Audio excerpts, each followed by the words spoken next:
Bismillahirrahmanirrahim. Assalamualaikum warahmatullahi wabarakatuh. Waalaikumsalam Waalaikumsalam warahmatullahi wabarakatuh.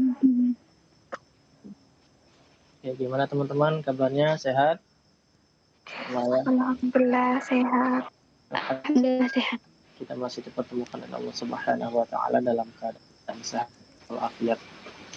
Hari ini kita bertemu lagi ya karena sempat ngeluarin vakum 1 bulan lebih kalau nggak salah, selama bulan Ramadan kita nggak ketemu, dan alhamdulillah malam ini tanggal 1 Mei 2023 Allah masih memberikan kita kesempatan untuk ketemu untuk sharing session di mana insya Allah ini sangat berguna untuk kita ke depannya.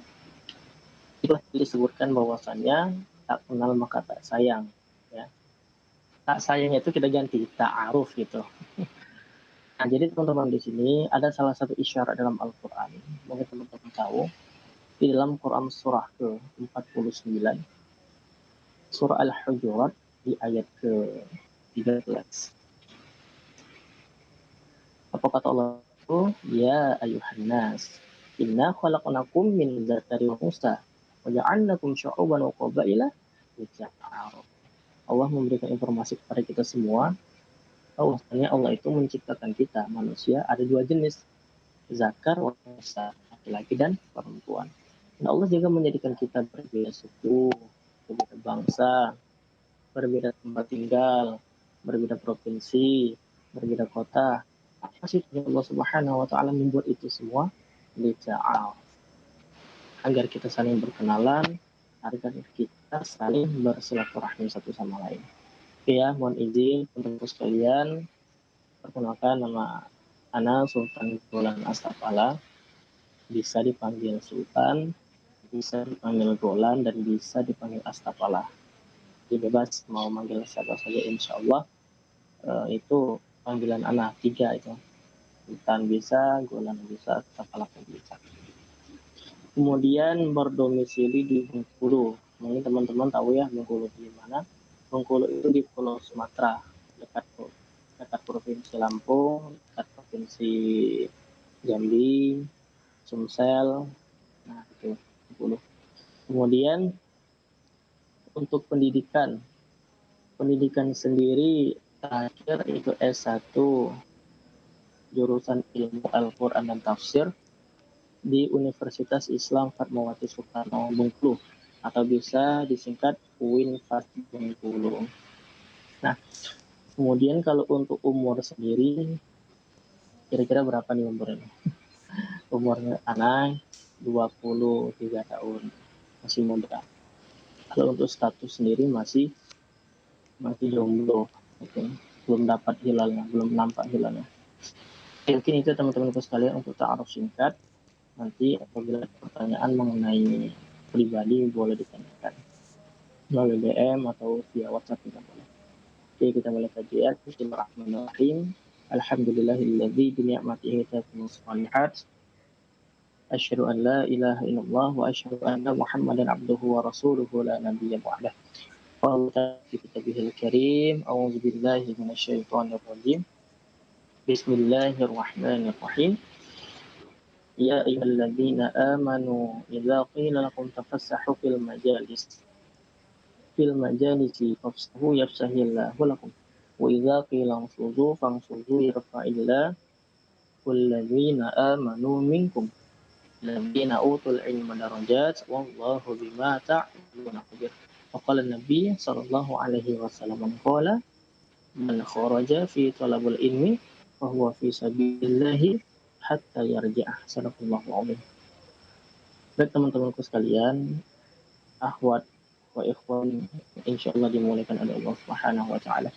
Pertama-tama dan yang utama, mari kita panjatkan puji syukur kita ya atas kehadiran Allah Subhanahu wa taala. Alhamdulillah kita masih dipertemukan Allah Subhanahu wa taala dalam keadaan sehat walafiat di salah satu forum kajian sharing session yang dimana kita sama-sama belajar menuntut ilmu. Dengan ilmu itulah ilmu darajat, akan menuntut mengangkat derajat kita dengan banyak bersolat kepada Nabi Muhammad, insyaallah kita akan dapat syafaatnya di yaumil akhir nanti. Amin. Allahumma amin. Baik teman-teman sekalian, ini dimuliakan oleh Allah Subhanahu wa taala, karena suasananya masih lebaran, ya, anak pribadi Sultan Gul Asafala ingin mengucapkan kepada teman-teman seluruhnya minal aidin wal faizin, mohon maaf lahir batin kepada teman-teman member dan teman-teman admin. Semoga eh, teman-teman semuanya diberikan Allah Subhanahu wa taala keistiqomahan untuk menuntut ilmu, dan pada akhirnya dengan ilmu itulah kita akan mendapatkan salah satu dari Allah Subhanahu wa taala, yaitu mahabbah. Apa itu mahabbah? Mahabbah itu adalah cintanya Allah yang diturunkan kepada kita. Amin. Allahumma amin. Oke, teman-temanku sekalian, ini Allah Subhanahu wa taala, kita patut bersyukur kepada Allah Subhanahu wa taala. Karena kenapa? Karena Allah masih memberikan kita kesempatan, karena Allah masih memberikan kita waktu untuk bertemu di salah satu bulan yang Masya Allah, penuh akan maghfirah, penuh akan rahmat, penuh akan ampunan, yaitu bulan Ramadan. Karena teman-teman sekalian, pada esensinya tidak semua orang bisa merasakan bulan Ramadan. Banyak orang yang menginginkan bulan Ramadan tetapi belum diberikan kesempatan oleh Allah Subhanahu wa taala. Sebelum Ramadan ini datang, tapi berkata lain, Allah mencabut nyawanya. Sedangkan kita masih diberikan oleh Allah Subhanahu wa taala kesempatan, waktu untuk bertemu dengan salah satu bulan yang istimewa ini, maka selayaknya kita sebagai umat muslim kita harus memaksimalkan ibadah kita kepada Allah Subhanahu wa taala.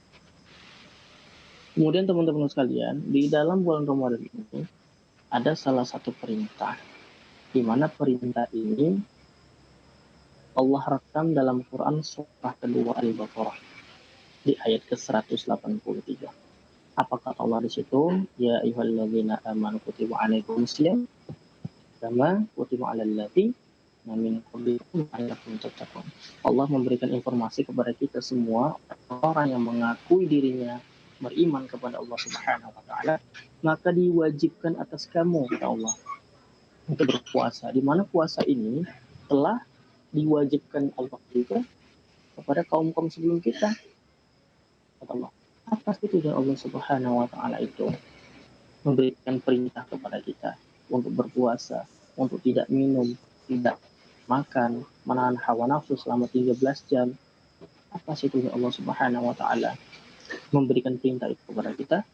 La'allakum tattaqun, agar kita menjadi orang yang bertakwa di hadapan Allah Subhanahu wa taala. Tentu di sini kita secara resmi telah berpisah dengan bulan Ramadan, ya. Semoga dari puasa pertama hingga puasa terakhir, seluruh rangkaian ibadah kita, apakah itu membaca Al-Quran, apakah itu sholat, apakah itu sedekah, apakah itu perbuatan-perbuatan baik lainnya, insya Allah Allah memberikan pahala kepada kita, dan pada akhirnya dengan pahala itulah kita bisa tenang menghadap Allah nanti pada akhirnya. Amin Allahumma. Teman-teman sekalian, ini dimuliakan oleh Allah Subhanahu wa taala. Esensi daripada bulan Ramadan ini adalah la'allakum tattaqun. Tentu di saat kita menginginkan diri kita sebagai orang yang la'allakum tattaqun, orang yang bertakwa di hadapan Allah Subhanahu wa taala, tentu kita harus melakukan semua amalan-amalan yang kita lakukan di bulan Ramadan ini itu harus penuh dengan keikhlasan, penuh dengan semangat, dan penuh jiwa dan raga kita niatkan hanya untuk beribadah kepada Allah Subhanahu wa taala. Tentu teman-teman sekalian, orang yang berhasil bulan Ramadannya ini adalah orang yang bisa merubah karakteristik dalam hidup. Orang yang sukses, orang yang berhasil di bulan Ramadannya adalah ada salah satu ciri di dalam dirinya. Apakah itu cirinya? Cirinya itu adalah ada perubahan karakter di dalam dirinya. Yang awalnya jarang sholat, sholatnya masih ketinggalan, masih dalam bentuk masbuk, akan tetapi di bulan Ramadan ini mulai berproses, mulai mendekatkan diri kepada Allah melalui sholat wajib, sholat sunnah, sholat rawatib, ditambah kualitas dan kuantitasnya dalam bentuk sholat ini. Dan kemudian dalam bentuk bacaan Al-Quran, yang awalnya kita sehari cuma 1 lembar, tetapi dengan adanya bulan Ramadan ini, kita bisa 1 juz 1 hari, 2 juz 1 hari, dan pada akhirnya pas ke hari ke-30, kita bisa khatam Al-Quran. Masya Allah, itu adalah satu ciri atau bentuk orang-orang yang berhasil dalam Ramadannya, yaitu ada perubahan karakteristik dalam dirinya. Tentu teman-teman sekalian, ini dimuliakan oleh Allah Subhanahu wa taala, kita patut bersedih karena kenapa? Karena Ramadan ini telah meninggalkan kita. Itu artinya kita akan bertemu dengan bulan Ramadan di tahun depan. Tetapi pertanyaan besarnya adalah, apakah kita yakin? Apakah ada yang menjamin bahwasanya kita bakal bertemu lagi di bulan Ramadan yang akan datang? Tidak ada yang menjamin. Maka dari itu, seluruh rangkaian ibadah kita harus berdoa kepada Allah Subhanahu wa taala agar seluruh rangkaian ibadah kita kepada Allah Subhanahu wa taala bisa diterima dan Allah pada akhirnya memberikan pahala kepada kita. Maka dari itu teman-temanku sekalian, penting kita untuk beristiqomah pasca Ramadan ini. Di bulan Ramadan ini adalah salah satu bulan latihan, bulan training. Bulan latihan itu dalam artian kita melakukan seluruh rangkaian yang biasanya tidak kita lakukan. Kita sholat subuh berjamaah, kita melakukan 2 rakaat sebelum subuh, membaca Al-Quran 1 juz 1 hari, kemudian kita sholat syuruk, kemudian sholat duha. Pokoknya seluruh aktivitas dalam bentuk ibadah sholat kita tingkatkan. Akan tetapi yang jadi pertanyaan besarnya adalah, apakah pasca Ramadan ini kita tetap masih bisa melakukan itu? Apakah kita masih istiqomah akan melakukan hal itu?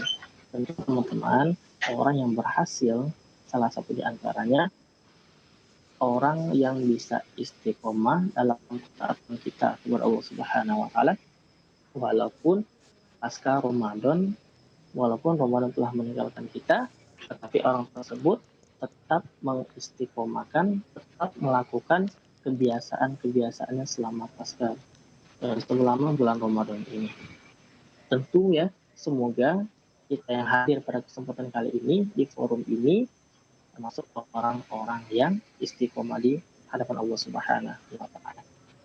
Tentu kalau kita berbicara istiqomah, ini adalah salah satu hal yang sulit ya. Sulit karena kenapa? Karena banyak hasutan-hasutan, banyak gangguan-gangguan yang barangkali menghindarkan semangat kita untuk istiqomah. Tentu teman-teman sekalian yang dimuliakan oleh Allah Subhanahu wa taala, di saat kita ingin istiqomah ya, di saat kita ingin istiqomah mendekatkan diri kepada Allah Subhanahu wa taala, meninggalkan seluruh apa yang Allah kepada kita, tentu kita tidak bisa berjalan sendiri. Yang paling penting adalah bagaimana kita bisa menemukan seseorang yang bisa menguatkan kita dalam bentuk keistiqomahan ini.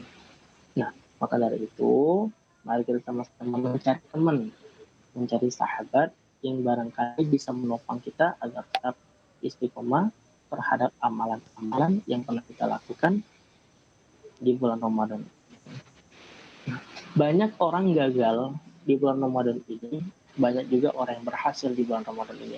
Orang yang berhasil adalah ada 2 yang telah disebutkan tadi. Yang pertama ada perubahan karakteristik dalam dirinya, kemudian yang kedua adalah orang tersebut tetap melakukan ketaatan-ketaatannya walaupun bulan Ramadan ini telah usai. Tentu ya, semoga kita termasuk di dalamnya. Baik teman-teman sekalian yang dimuliakan Allah Subhanahu wa taala. Tentu di dalam pengistiqomahan kita ini dalam bentuk ibadah ini pasti ada salah satu hawa nafsu yang ada di dalam diri kita, di mana hawa nafsu ini di saat bersemayam di dalam diri kita, yang ada di dalam diri kita biarkan, itu bakal menghanguskan, bakal menghancurkan semuanya. Dan pada akhirnya itu bakal menjerumuskan kita ke dalam jurang yang sangat dalam. Apa itu namanya? Sifatnya itu namanya adalah istakbarah. Apa itu istakbarah? Dalam Al-Quran, istakbarah itu disebut dengan sombong. Jadi teman-teman, hati-hati dengan sifat ini. Hati-hati dengan sikap ini. Memang sikap ini terasa biasa-biasa saja, tetapi sikap ini kalau bersemayam di dalam tubuh kita dan kita biarkan begitu saja, nanti pada akhirnya bakal menghancurkan kita, bakal menjerumuskan kita ke jurang yang sangat dalam. Bagaimana kita bisa mengetahui bagaimana awal mula sombong ini masuk ke dalam diri kita? Yang pertama adalah di dalam Quran surah ke-15 Al-Hijr di ayat ke-28. Di situ Allah memberikan informasi kepada dua makhluk sebelum manusia diciptakan, yaitu malaikat dan jin.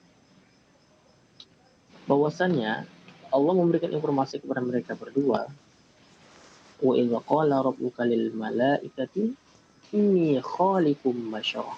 Bahwasannya Allah memberi informasi kepada mereka akan ada makhluk baru, yang bernama Basyara. Siapa itu Basyara? Basyara itu adalah manusia. Apa sih tujuan Allah Subhanahu wa taala itu menciptakan kita, menciptakan manusia? Dijelaskan oleh Allah Subhanahu wa taala dalam Quran surah kedua Al-Baqarah di ayat ke-30 di posisi paling atas. Apa kata Allah di situ? Allah memberi informasi kepada kita semua, Allah menciptakan kita tidak lain hanya untuk menjadi khalifah, sebagai pemimpin, sebagai penerus. Itu tujuan Allah Subhanahu wa taala. Ketika informasi itu diberikan kepada dua makhluk ini, ya, satu makhluk malaikat ini taat kepada Allah.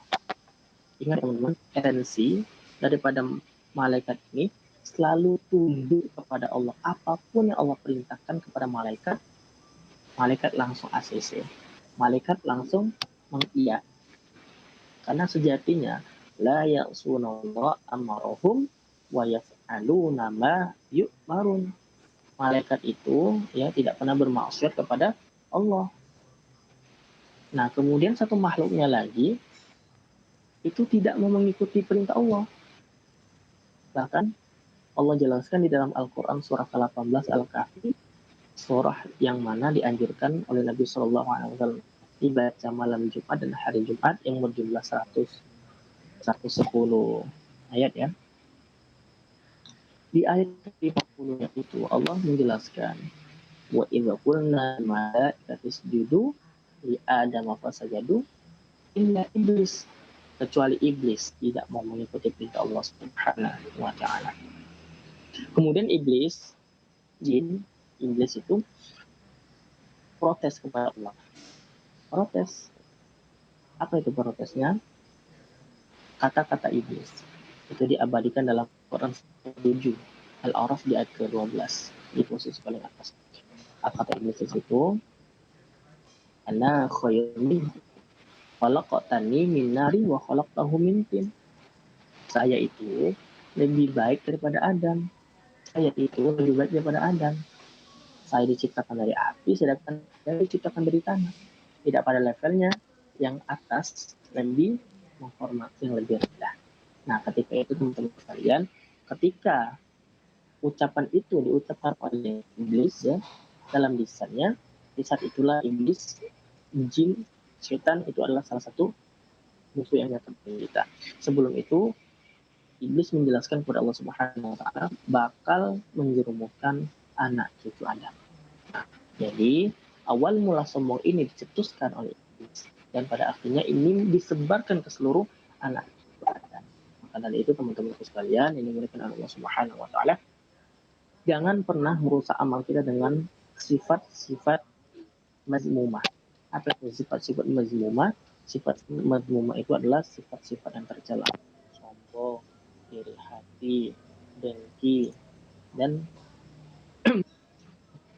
penyakit-penyakit yang lainnya. Tentu di sini, di saat terbersit dalam diri kita ingin melakukan hal-hal seperti itu dalam nafsu kita, maka obat pertama yang harus kita laksanakan, yang harus kita tingkatkan adalah sholat. Karena kenapa? Allah telah berjanji kepada kita, ya, berjanji di dalam Al-Quran surah ke-29 Al-Ankabut di ayat ke-45 di awal juz ke-21. Apa kata Allah di situ? Inna sholata tanha 'anil fahsya wal munkar. Di saat kita sholat, maka di saat itu telah ditinggalkan oleh bulan suci Ramadan, tetapi bekas daripada Ramadan ini bisa kita istiqomahkan. Bisa kita kontinukan dalam ketaatan kita kepada Allah Subhanahu wa taala. Semoga Allah menjaga amal baik kita, semoga Allah menjaga hati kita dari perbuatan buruk, dan pada akhirnya kita bahagia di sisi Allah Subhanahu wa taala. Dan yang paling penting adalah di saat kita melakukan hal-hal seperti itu, istiqomah terhadap apa yang Allah perintahkan, istiqomah terhadap kegiatan-kegiatan kita yang kita lakukan di bulan Ramadan ini, Allah memberikan status mahabbahnya kepada kita, dan ketika Allah memberikan status mahabbahnya kepada kita, apapun hajat kita dan apapun keinginan kita, semoga Allah kabulkan. Mungkin itu saja teman-teman yang mungkin dapat Anda sampaikan pada kesempatan kali ini. Mohon maaf apabila terdapat kesalahan dalam menjelaskan. Mohon maaf ya, karena kita sama-sama masih untuk ilmu, thalabul ilmi, ya. Karena pada hakikatnya thalabul ilmi itu diwajibkan atas kaum muslim. Mungkin itu saja teman-teman. Akhirul kalam. Assalamualaikum warahmatullahi wabarakatuh. Waalaikumsalam warahmatullahi wabarakatuh. Assalamualaikum warahmatullahi wabarakatuh.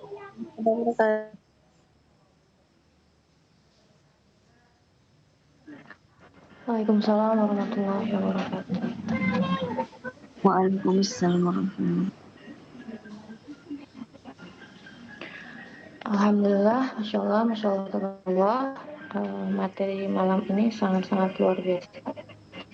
Tentunya yang tak kalah ini juga, Masya Allah, tak kalah luar biasanya. Baik, ke acara berikutnya yaitu sesi tanya jawab. Mungkin teman-teman yang bertanya, tafadhol bisa bertanya melalui komik atau kolom chat, dan untuk komik mungkin hanya 3 pertanyaan saja dan sisanya di kolom chat.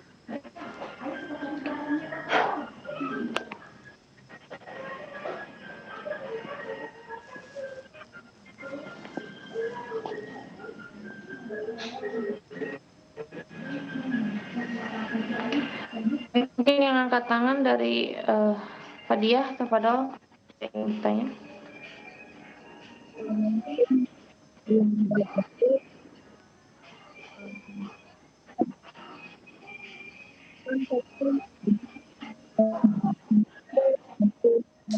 Ujian tuh.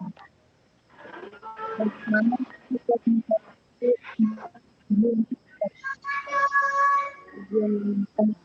ujian saat mau nikah gitu.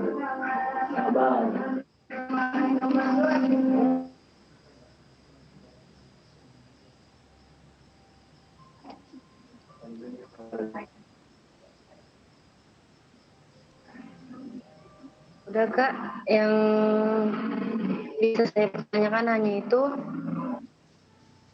Mohon jawabannya. Afwan Fina boleh diulang lagi karena macet-macet untuk pertanyaan. Bagaimana cara menanggapi ujian di saat mau nikah? Kan selalu ada ujian tuh, kayak ujian dari ekonomi, dari masalah keluarga atau apa gitu Kak. Gimana cara kita nanggapinya?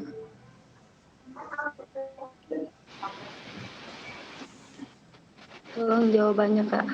Oke, Masya Allah, mantap ya untuk Fadiah Nurul Fatihah, Masya Allah. Oke, jadi teman-teman sekalian, ini dimulakan oleh Allah Subhanahu wa Ta'ala. Ada beberapa hal yang harus kita pahami secara mendasar bahwasanya untuk ujian, seluruh orang yang hidup di muka bumi ini pasti pernah merasakan yang namanya ujian. Bagaimana Allah memberikan informasi kepada kita dalam Quran surah kedua Al-Baqarah di ayat ke-155. Apa kata Allah di situ? Walanabluwannakum bisyai, kata Allah. Setiap orang yang hidup di muka bumi ini, kata Allah, pasti Allah berikan ujian. entah itu ujian ekonomi, entah itu ujian daripada keluarga kita, orang tua kita. Apa sih tujuan Allah Subhanahu wa taala itu memberikan ujian kepada kita? Apa kata Allah? La yukallifullahu nafsan illa wus'aha. Ketika Allah memberikan ujian kepada kita, ketika Allah memberikan daripada permasalahan kepada kita, Allah yakin kepada kita bahwasannya bahwasannya kita mampu untuk menjalankan itu. Kita mampu untuk menyelesaikan perkara itu. Kita mampu untuk bersabar daripada ujian yang Allah berikan kepada kita. Tentu teman-temanku sekalian, di saat kita menerima daripada ujian daripada Allah Subhanahu wa taala, hal pertama yang harus kita lakukan adalah sabar. Karena kenapa? Innallaha ma'as sabirin. Allah itu bersama orang-orang yang sabar. Dan kemudian sabar ini nilainya luhur, teman-teman. Nilainya luhur. Di saat kita bersabar akan ketetapan Allah Subhanahu wa taala, maka di saat itulah kita termasuk menghambakan diri kepada Allah Subhanahu wa taala. Ketika Allah berikan ujian ekonomi kepada kita, bukan berarti kita nggak usaha, kita harus usaha, tawakal, berdoa kepada Allah Subhanahu wa taala. Karena kenapa? Karena disitulah barangkali Allah ingin melihat usaha kita. Allah ingin melihat dengan effort kita, usaha kita untuk memperbaiki itu semua. Nah, jadi solusinya gini teman-teman, di saat kita mendapatkan sebuah ujian kepada Allah Subhanahu wa taala, hal pertama yang harus kita lakukan itu sabar. Dengan sabar itulah Allah memberikan pahalanya kepada kita. Yang paling penting itu yang bakal kita hadapkan kepada Allah Subhanahu wa taala itu adalah seluruh pahala yang kita terima dari Allah Subhanahu wa taala. Tetap berdoa kepada Allah, berikan jalan terbaik, berikan ketenangan, berikan jalan keluar. Insya Allah pada akhirnya Allah bisa merubah akan daripada perekonomian kita. Mudah bagi Allah Subhanahu wa taala untuk merubah itu semua. Tapi di sisi yang lain terkadang Allah itu melihat bagaimana usaha kita untuk mendekatkan diri kepada Allah Subhanahu wa taala. Insya Allah di saat kita istiqomah, kita melakukan hal-hal yang jarang orang lakukan, misalkan seperti kalau orang siang makan kita puasa, orang tidur tengah malam kita tahajud, dan ketika kita istiqomahkan daripada amalan-amalan itu, berdoalah kepada Allah Subhanahu wa taala untuk dirubahkan daripada keadaan kita. Insya Allah Allah Maha mendengar. Juga Maha kabulkan daripada apa yang setiap kita inginkan. Wallahu a'lam bishawab. Barakallahu fikum. Terima kasih.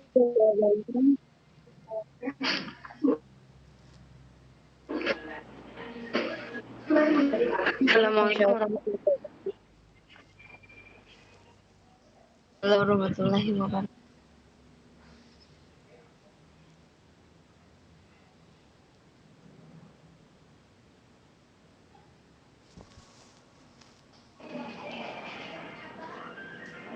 Baik, mungkin dari Akhi Ajmi Al-Hafiz, tafadhol. Jika ingin bertanya, dipersilahkan.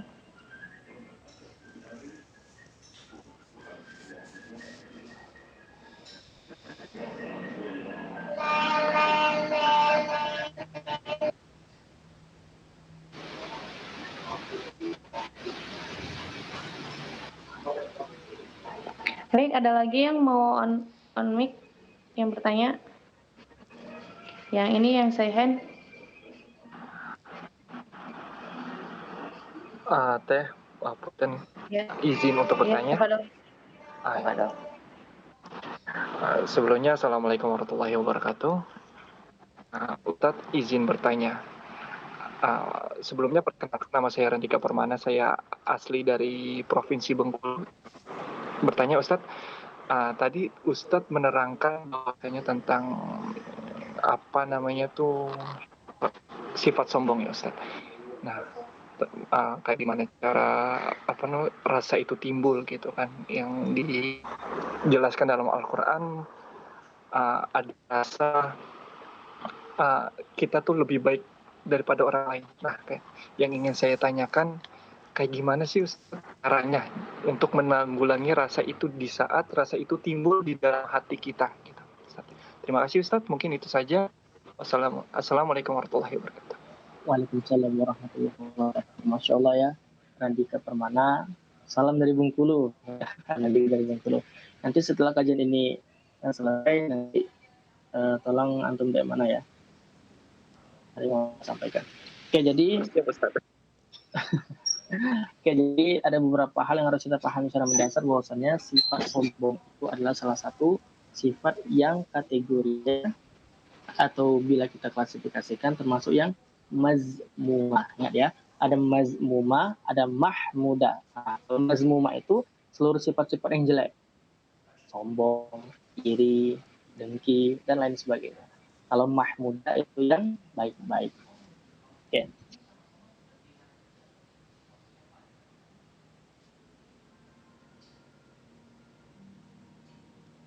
Izin Ustaz. Ya, mati. Oh iya, Afan ya. Kan putus semangat gitu. Oke, jadi gini teman-teman, ada beberapa hal yang harus kita pahami secara mendasar bahwasanya ada sifat mazmumah, ada satu lagi sifat mahmudah. Nah, ini perlu ya. Mazmumah ini adalah sifat yang jelek-jelek. Sombong, iri hati, dengki. Pokoknya seluruh hal-hal yang berbau kotor itu mazmumah. Tapi kalau mahmudah itu yang baik-baik. Nah, harus kita pahami secara mendasar dulu.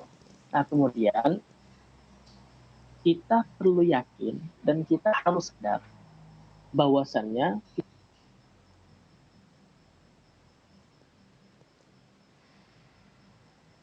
Afwan Ustaz, mic-nya mati lagi.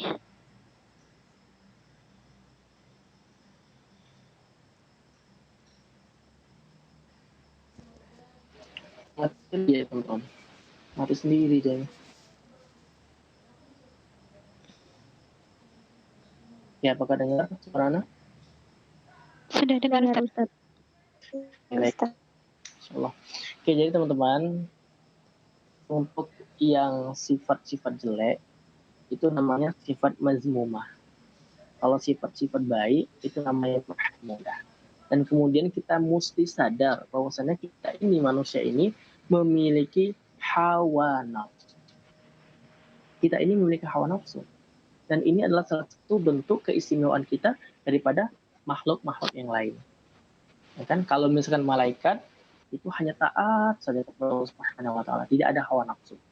Kalau iblis, setan, jin, perbuatan yang jelek-jelek saja dilakukan. Sedangkan kita berada di tengah-tengah, ada hawa nafsu dan kita bisa memilih, bisa kita mengikuti setan, bisa kita mengikuti jin, dan bisa kita mengikuti daripada malaikat. Nah, teman-teman itu sekalian, istikbaro ini atau sombong ini ya biasanya terjadi dikarenakan di saat kita mendapatkan sesuatu yang kita inginkan. Pasti itu walaupun sedikit ya, pasti ada rasa ya Allah mantap loh ini. Berlaku sombong itu terkadang teman-teman, berlaku sombong itu diawali dengan pencapaian-pencapaian kita. Misalkan kita menginginkan kemudian kita berusaha dan pada akhirnya kita dapatkan. Nah, pasti di situ kita menilai diri kita lebih tinggi, ya, menilai diri kita tinggi. Padahal itu tidak boleh, teman-teman. Padahal itu tidak benar. Nah, tentu di sini kita harus memiliki salah satu sifat. Apa itu sifatnya? Sifat daripada sombong itu apa? Lawan daripada sombong itu adalah tawadu. Apa itu tawadu? Tawadu itu adalah sifat rendah hati. Ya, rendah hati di hadapan Allah Subhanahu wa taala dan rendah hati di hadapan makhluknya. Nah, jadi di saat kita terbersit di dalam hati kita untuk melakukan hal-hal sombong, untuk melakukan hal-hal istikbaroh, kita harus istighfar kepada Allah Subhanahu wa taala. Di saat kita sadar untuk astagfirullahaladzim, 3 kali astagfirullahaladzim, dan pada akhirnya hilanglah sudah sifat yang terbesit di dalam diri kita untuk melakukan kesombongan kita terhadap siapapun. Nah, jadi teman-teman, memang sifat sombong ini sepele, ya, tetapi kalau kita rincikan, sifat sombong ini bakal menghancurkan kita, bakal menjerumuskan kita ke jurang yang paling dalam. Sebagaimana contohnya kita lihat dalam Al-Quran contohnya. Mungkin teman-teman kenal, mungkin teman-teman tahu ada di dalam Al-Quran itu salah satu tokoh yang disebutkan dalam Al-Quran yang diinisiasikan Fir'aun. Ya, mungkin teman-teman tahu siapa itu Fir'aun. Nah, jadi teman-teman, Fir'aun itu adalah salah satu-satunya manusia yang diabadikan dalam Al-Quranul Karim yang pernah menganggap diri sebagai Tuhan. Anda ulangi, Fir'aun itu adalah satu-satunya manusia yang pernah menganggap dirinya mengakui dirinya sebagai Tuhan. Sebagaimana Allah berfirman dalam Al-Quran surat 39 itu di juz ke-30. Apa kata Allah di situ? Waqala rabbukum a'la. Kata Fir'aun, saya Tuhan yang paling tinggi dengan sombongnya. Ya kan? Dan pada akhirnya apa? Kita lihat akhir daripada kisah Fir'aun mati mengenaskan. Dan jasadnya itu masih ada dan masih bisa kita nikmati, kita lihat apa sih Allah Subhanahu wa taala mengabadikan daripada jasad Fir'aun ini agar menjadi ibar untuk kita. Pembelajaran bahwasannya ini loh orang yang dulu yang durhaka kepada Allah, sombong kepada Allah, begini jadinya. Nah, maka dari itu, dengan itulah kita harus banyak istighfar kepada Allah Subhanahu wa taala, berdoa kepada Allah Subhanahu wa taala agar dihilangkan, agar direm, jangan sampai kita melakukan hal-hal seperti itu atau hal-hal sombong. Tentu teman-teman pasti ada terbesit dalam diri kita untuk bersikap sombong. Jadi yang paling penting itu ketika kita sabar, kita langsung sadar bahwasanya sikap ini adalah sikap mazmumah atau sikap yang tercela. Wallahu a'lam bishawab. Insyaallah ya Randika dari Bengkulu nih.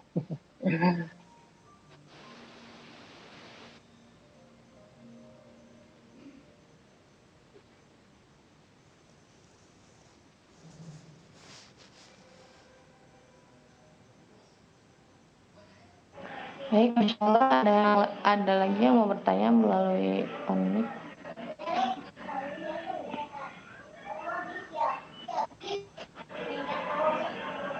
Jika tidak ada, saya alihkan ke yang di kolom chat.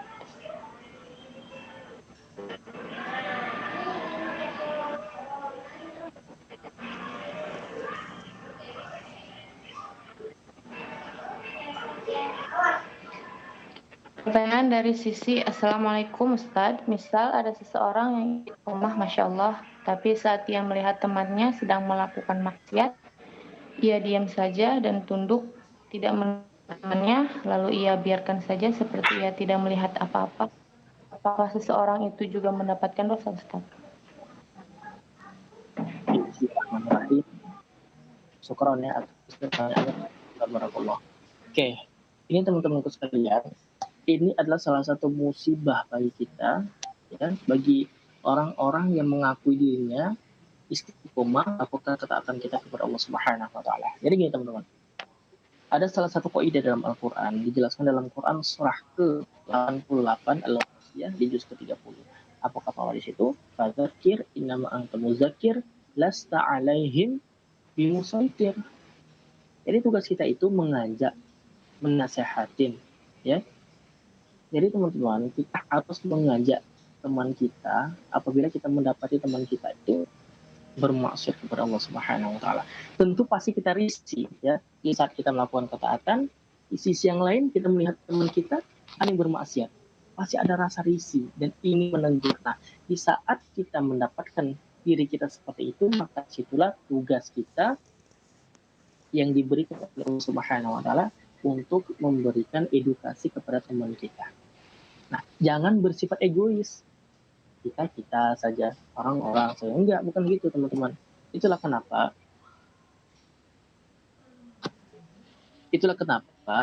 ada namanya hablum minallah, hubungan baik dengan Allah, dan hablum minan nas, hubungan baik sesama manusia. Itulah kenapa dalam kajian Buya Yahya ya, bahwasanya orang yang taat kepada Allah, melakukan beribadah kepada Allah Subhanahu wa taala, ya, tetapi kepada manusia dia tidak respect itu, tidak respect dan tidak ingin menegur daripada kemaksiatan yang dilakukan oleh temannya, maka kita berdosa.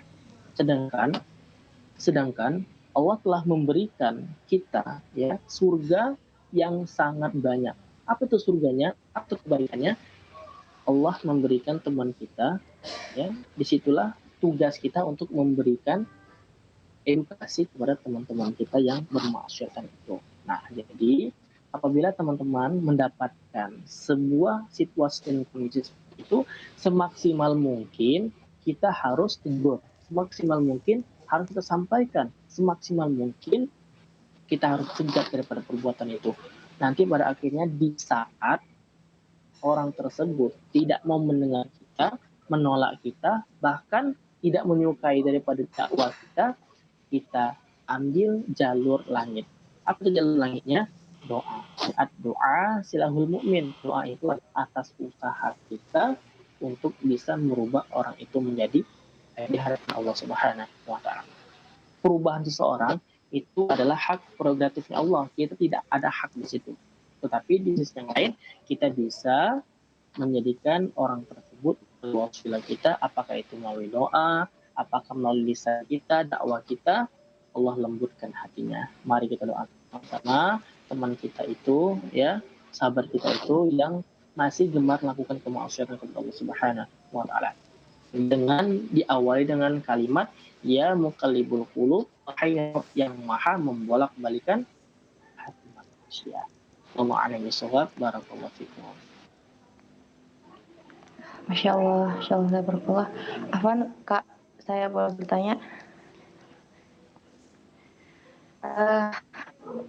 Cara menghindari khalwat yang berlebihan terhadap yang bukan mahram itu kayak gimana, Pak?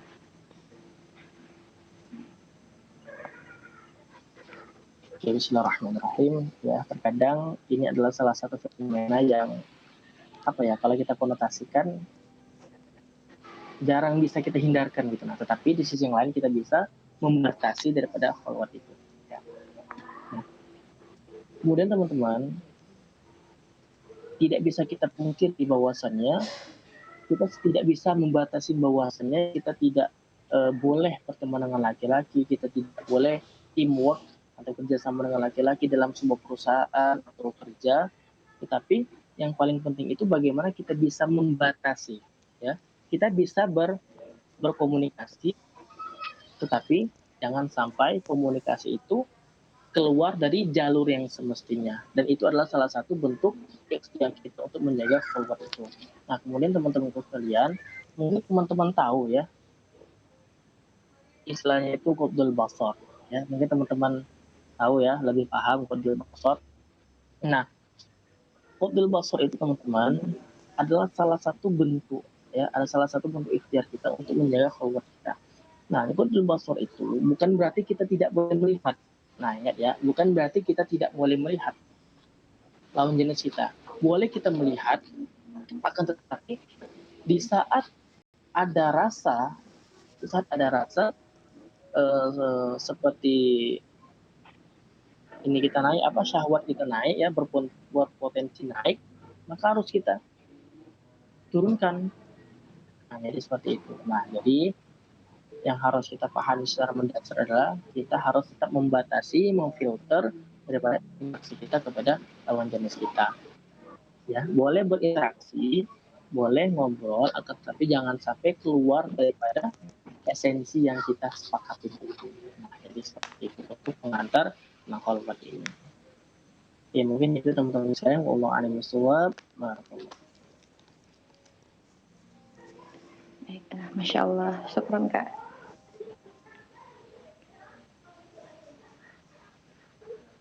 Pertanyaan selanjutnya dari Nurhalizah Ahmad. Assalamualaikum, Kak, izin bertanya. Ketika kita nggak suka melihat aku maksiat teman kita, dan di saat kita dinasehati, dia nasihati dia, tapi dia malah marah-marah, dan di saat itu kita mulai cuek dengan dia, malah dikatakan sombong. Jadi serba salah rasanya. Solusinya gimana ya? Oke, bismillahirrahmanirrahim. Sama ya untuk jawabannya sama si tadi itu nggak jauh beda. Nah, jadi teman-teman sekalian, penting harus kita pahami bahwasannya tidak semua omongan kita itu Tidak semua penyampaian kita itu melalui lisan kita, mulut kita, itu bakal direspon positif oleh lawan yang kita tuju itu. Ya, terkadang ada orang yang tidak menyukai kita. Terkadang ada orang yang tidak menginginkan kehadiran kita. Itu biasa teman-teman.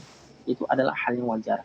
Itulah kenapa ada salah satu makalah yang diinisiasi oleh Imam Asy-Syafi'i. Apa kata beliau? Ridonas goyatullah tudro. Ya, kita tidak bisa membuat orang lain itu, seluruh orang-orang yang ada di sekitar kita itu suka sama kita. Ya, jangankan kita, sekelas Nabi Shallallahu Alaihi Wasallam, orang yang dijamin masuk surga, orang yang dijaga daripada sifat maksum, ya, terhindar dari kesalahan, orang yang paling mulia. Nah, setelah Rasulullah saja, Nabi Muhammad Shallallahu Alaihi Wasallam, masih banyak orang yang tidak menyukai beliau, apalagi kita manusia biasa, ya kan? Apalagi manusia biasa seperti kita ini yang penuh akan dosa. Nah, tentu di saat kita melihat kemungkaran, melihat perbuatan maksiat yang dilakukan oleh teman kita sendiri, sahabat kita sendiri, kita ada kewajiban untuk apa? Untuk menegurnya. Untuk apa? Untuk menasehatinya. Kita ambil daripada ayat Al-Quran tadi. Fadzakir innama anta mudzakir lasta alaihim bimusaitir. Nah, kemudian orang tersebut menganggap kita soal kemudian marah-marah kepada kita, nggak apa-apa teman-teman. Itu adalah salah satu ujian dari Allah Subhanahu Wa Taala agar Allah itu melihat daripada kesabaran kita untuk menasihatin orang tersebut. Nah, akhir daripada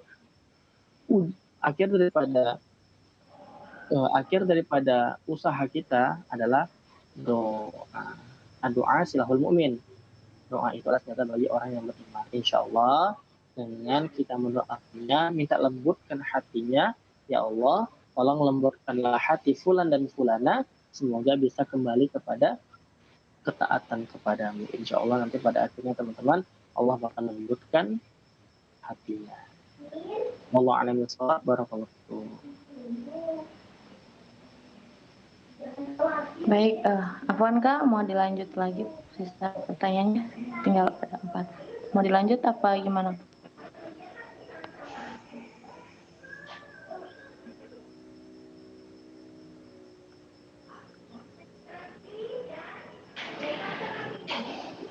Ya, boleh. Baik. Pertanyaan selanjutnya dari Neza. Assalamualaikum Ustadz, apa hukumnya perempuan memberi salam kepada satu laki-laki yang bukan mahram atau lebih? Nah, ini Bismillahirrahmanirrahim. Anda masih bingung maksud daripada salam ini gimana? Memberi salam kepada laki-laki yang bukan mahram. Kurang tahu ya Ustadz ya. Ya, Gimana tahu Neza, bisa dijelasin nggak? Memberi salam kan, mengucapkan salam itu kan? Iya, memberi salam. Mengucapkan salam kan sunnah, tapi menjawab salam itu wajib. Nah, itu bagaimana maksudnya? Salamnya bagaimana?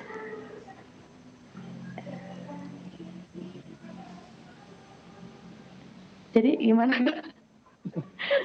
Ya, kalau misalkan mengawali perbincangan atau chattingan diawal dengan salam, ya tafadhal alaihi masyura, disilakan, dan itu adalah salah satu pembuka yang sangat indah. Ya, kita memberikan doa dan orang tersebut memberikan doa lagi kepada kita. Nah, tapi dalam obrolan tersebut, kalau konteksnya seperti itu, kalau misalkan obrolan tersebut jangan sampai keluar daripada inti yang ingin disampaikan, jangan kemana-mana gitu. Jadi jangan ngawur gitu ya kayak. Nah ya, terkadang kan kita terbawa suasana, jadi ya mulai beraksi di situ. Sebelum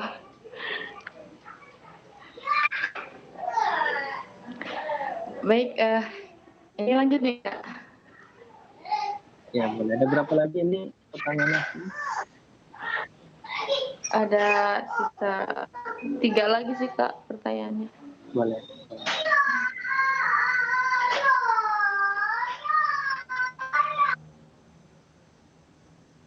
Ya, lanjut ya, untuk Hidayah Al-Jannati. Bismillahirrahmanirrahim. Assalamualaikum warahmatullahi wabarakatuh. Waalaikumsalam. Mau sholat qiyamul lail nih, kalau mau dikerjakan sekalian sama sholat taubat hajat kan? Hajat apakah setiap selesai melaksanakan rakaatnya harus tahlil tahmid? Oke, Bismillahirrahmanirrahim. Masya Allah, yang pertanyaannya sangat bagus dari Hidayah Al-Jannatih. Nah, jadi Qiyamul Lail itu, teman-teman sekalian, adalah seluruh rangkaian ibadah kita kepada Allah Subhanahu wa Ta'ala yang dilakukan qiyam. Apa itu qiyam? Qiyam itu malam. Apakah itu sholat tahajud, apakah itu sholat taubat, sholat hajat, kemudian sholat-sholat yang lainnya, ya, seperti membaca Al-Quran, zikir kepada Allah Subhanahu wa Ta'ala, sholawat, ya, itu termasuk di ibadah qiyamul lail kita kepada Allah Subhanahu wa Ta'ala. Nah, jadi di saat malam itu kan waktunya panjang, ya, di saat malam itu waktunya panjang, dan di saat malam itulah kita bisa curhat kepada Allah Subhanahu wa Ta'ala secara leluasa. Karena di malam itu sifatnya hening dan kita bisa menyampaikan apa keluh kesah kita, permasalahan kita kepada Allah Subhanahu wa Ta'ala. Kita mengadu apapun permasalahan kita adu kepada Allah Subhanahu wa Ta'ala. Ya. Kemudian kita sholat tahajud, kemudian kita sholat taubat, sholat hajat. Apakah setiap selesai sholat itu rakaatnya itu harus tahmid langsung saja? Nah, jadi teman-teman, alangkah lebih indahnya, alangkah lebih baiknya kita berdoa kepada Allah Subhanahu wa Ta'ala. Karena kenapa? Idza qadaytumus sholata fadhkurullaha qiyaman wa qu'udan wa 'ala junubikum. Kita harus berbanyak tahmid kita, zikir kita, tahlil kita kepada Allah Subhanahu wa Ta'ala. Dan pada akhirnya seluruh rangkaian itu kita rangkap dengan satu doa saja. Kita sampaikan apa yang menjadi keinginan kita. Nah, tentu di sini kita harus melihat jam terlebih dahulu. Apabila masih panjang waktunya, di saat itulah kita memaksimalkan urutan-urutan dan bacaan-bacaan tahlil kita. Nah, maka dari itu teman-teman, kita harus melihat daripada waktu itu. Apabila waktunya sebentar lagi mau masuk itu, ya kalau bisa dirangkapkan semua. Tetapi kalau misalkan masih lama, ya qiyamul lailnya masih lama, itu harus satu-satu biar lebih bagus. Karena setiap apa yang kita ucapkan, ya sebanyak apapun, itu dinilai di hadapan Allah Subhanahu wa Ta'ala. Allah a'lam bishawab. Barakallahu fikum. Baik, Masya Allah. Oke, lanjut ya teman-teman. Iya, Ustaz. Anak apa? Anak yang baca. Boleh. Oke, dari Anissa. Apa kan soalnya dilojikin sama anak. Iya, nggak apa-apa. Oke, dari Anissa 22. Assalamualaikum warahmatullahi wabarakatuh. Bagaimana hukumnya menolak lamaran laki-laki soleh? Allah karim. Masya Allah. Biasanya laki-laki soleh ini diterima loh. Tapi itu tolak itu. Nah, ini agak aneh.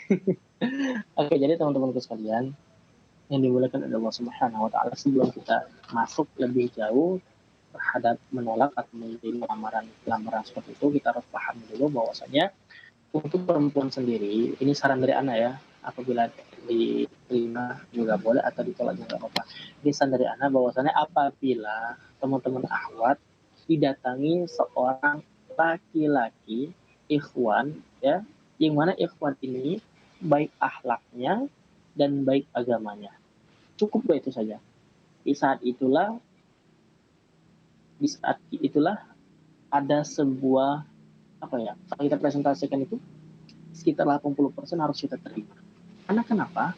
Karena di saat kita menolak, nah ingat ya, Ustaz Adi Hidayat kalau nggak salah, di saat kita menolak laki-laki yang lamarannya itu bagus, ya, dekat dengan Allah, taat kepada Allah, akhlaknya bagus, di saat kita tolak, maka yang kedua ini tidak pernah sebagus yang pertama. Nah, maka dari itu dalam pernikahan itu kita tidak bisa sembarang memilih, ya, tidak bisa memarang sendiri. Apabila kita ingin menolak lamaran daripada yang datang kepada kita, ya, kita harus sampaikan dengan lembut, sampaikan dengan baik, jangan sampai perkataan itu bisa melukai hati lawan jenis yang ingin memantapkan niatnya untuk kita. Nah, ada sebuah namanya itu ada hak untuk kita menolak apakah laki-laki itu soleh maupun tidak. Dan kita harus sertakan kenapa sih kita menolak laki-laki itu. Apa sih alasan kita menolak? Apakah belum siap? Apakah dalam segi batin kita belum siap? Zahirnya belum, kita berharap kepada Allah Subhanahu wa taala untuk dipertemukan, dijodohkan dengan laki-laki soleh, dan kemudian untuk yang laki-laki mendapatkan wanita yang solehah. Oke, mungkin itu ya teman-teman. Wallahu a'lam bishawab. Barakallahu fikum. Oke, kita lanjut daripada Azmi Al-Hafiz. Assalamualaikum warahmatullahi wabarakatuh. Bagaimana kalau kita bermimpi buruk berulang kali, apakah itu ada tandanya Ustaz? Atau bisa mirip kenyataan? Terima kasih Ustaz. Jadi teman-teman, perkara mimpi itu ya bisa kita bagi menjadi dua hal. Yang pertama, mimpi yang bagus-bagus ya itu disebut dengan ilham namanya. Mimpi kita bertemu dengan Rasulullah SAW, mimpi kita lagi sholat tahajud, mimpi kita lagi sedekah, mimpi kita melakukan hal-hal semua kebaikan, itu namanya ilham dari Allah Subhanahu wa taala. Kemudian ada yang kedua namanya mimpi dari syaitan. Nah, jadi mimpi itu biasanya mimpi-mimpi buruk. Misalkan, mohon maaf ya teman-teman, ada namanya istilah yang sampaikan, ada namanya mimpi basah, kemudian mimpi-mimpi yang jelek itu biasanya itu dari syaitan. Nah, kemudian ada sebuah mimpi di mana mimpi itu menjadikan kita sebagai orang yang baik gitu. Nah, contohnya gini, ada orang tidur nih, kemudian mimpi yang jelek-jelek. Apa itu mimpinya? Mimpi orang tua kita meninggal, ya kan? Mimpi kita meninggal, adik kita wafat. Nah, sebenarnya itu tuh adalah salah satu bentuk wasilah dari Allah Subhanahu wa taala agar kita sadar, agar kita menjadi baik, agar kita bisa mengistiqomahkan kita hijrah mendekatkan kepada Allah Subhanahu wa taala. Terkadang teman-teman, teguran Allah itu tidak hanya berupa yang tapi ada juga yang ini dalam bentuk ujian, bentuk mimpi keluarga kita meninggal. Itu termasuk daripada bentuk teguran dari Allah Subhanahu wa taala. Apakah bisa jadi kenyataan? Wallahu a'lam bishawab. Selanjutnya teman-teman. Baik Kak, saya lanjut.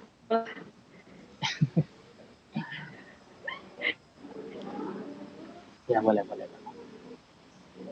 Pertanyaan dari Lailatul Fauziah. Assalamualaikum warahmatullahi wabarakatuh. Afwan izin bertanya, misal ketika selesai sholat atau setelah salam, kita belum sempat zikran tapi tiba-tiba kuntut, apakah kita boleh melanjutkan zikir atau disudahi? Oke teman-teman, bismillahirrahmanirrahim. Untuk Lailatul Fauziah 015. Oke, jadi teman-teman, zikir itu apa? Zikir itu adalah sebuah amalan-amalan yang kita lakukan yang tersambung dan terkoneksi kepada Allah Subhanahu wa taala, itu disebut dengan zikir. Ya. Zikir itu tidak hanya dibatasi dengan astagfirullah, alhamdulillah, Allah. Enggak. Zikir itu luas maknanya. Sholat sebenarnya zikir. Ya, dalam Quran surah ke-20 Thaha di ayat 14. Wa aqimus sholata li zikri. Nah, sholat itu salah satu bentuk zikir kita kepada Allah Subhanahu wa taala. Kemudian baca Quran termasuk juga zikir. Quran surah ke-15 Al-Hijr di ayat ke-9. Inna nahnu nazzalna dzikra wa inna lahu lahafizun. Nah, kemudian kita kembali ke pertanyaannya, misal kita selesai sholat, setelah kita belum tempat zikiran tetapi tiba-tiba kentut, apakah kita boleh lanjut zikir atau kita sudahi? Nah, ini teman-teman, فَإِذَا قَضَيْتُمُ الصَّلَاةَ فَاذْكُرُوا اللَّهَ قِيَامًا وَقُعُودًا وَعَلَى جُنُوبِكُم. Apabila kita telah menunaikan sholat, kata Allah dalam Al-Quran, hendaklah kita berzikir kepada Allah, mengingat Allah dengan keadaan duduk, dalam keadaan terlentang, dan keadaan-keadaan yang lainnya. Tentu di saat ya alangkah lebih afdolnya di saat kita berzikir kepada Allah, kita memiliki kita dalam keadaan bersuci. Nah, jadi alangkah lebih afdolnya ya kita berzikir kepada Allah Subhanahu wa taala dalam keadaan bersih, dalam keadaan berwudu.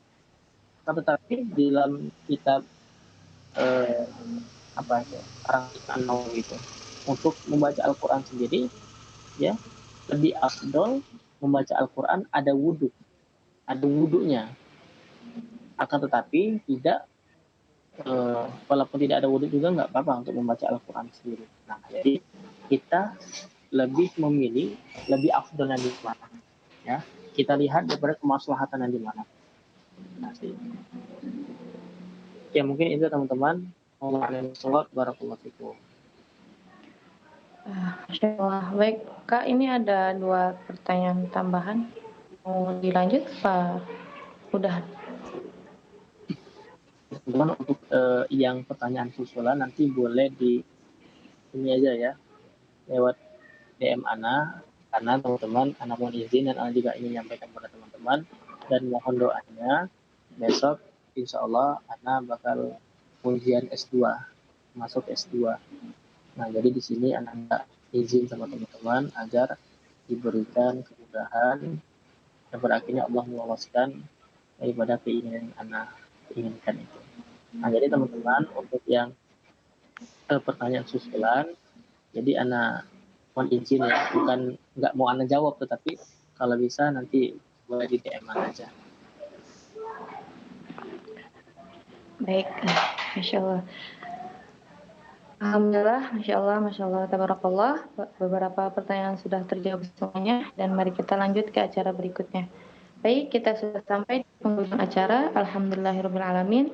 Selesai sudah kajian kita pada malam hari ini. Jazakallah khair kepada Kak Sultan atas pemaparan materi dan jawaban-jawaban yang Masya Allah luar biasa. Semoga apa yang Kakak sampaikan bisa bermanfaat buat kita dan tentunya menjadi amal jariah untuk Kakak tersendiri. Amin ya Rabbal Alamin.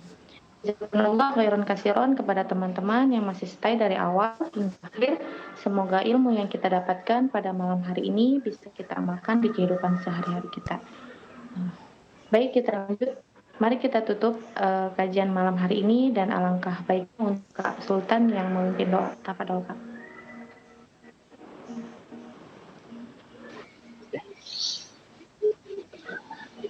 أعوذ بالله من الشيطان الرجيم بسم الله الرحمن الرحيم الحمد لله رب العالمين والصلاة والسلام على أشرف الأنبياء والمرسلين وعلى آله وأصحابه رسول الله أجمعين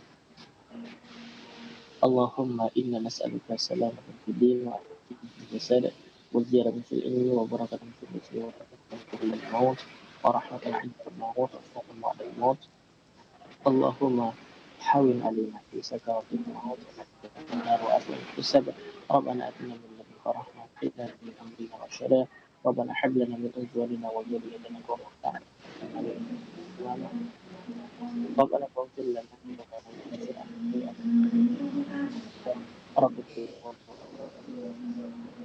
كبيرة ربنا أنفسنا وإن كنت لنا وتحبنا ونكون ربنا افتحنا علينا كما حملت على المرسلين ربنا ولا تحملنا ما لا طاقة لنا به واعف عنا واغفر لنا وارحمنا أنت مولانا